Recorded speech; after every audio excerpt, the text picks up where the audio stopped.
Hi everyone, today we will talk about how to fix or how to solve the problem of too many operations on the application of NFL. We go to settings. Here in this page we go to apps, default apps, app settings. In this page we go to apps and you can search about NFL and you can click here.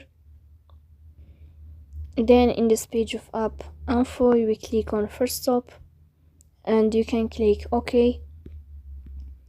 Here you will enter to the window of storage.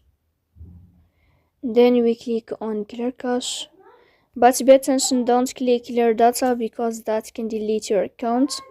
In the end, you can turn off your phone and you can wait a moment to restart your phone again to fix that problem. So please don't forget to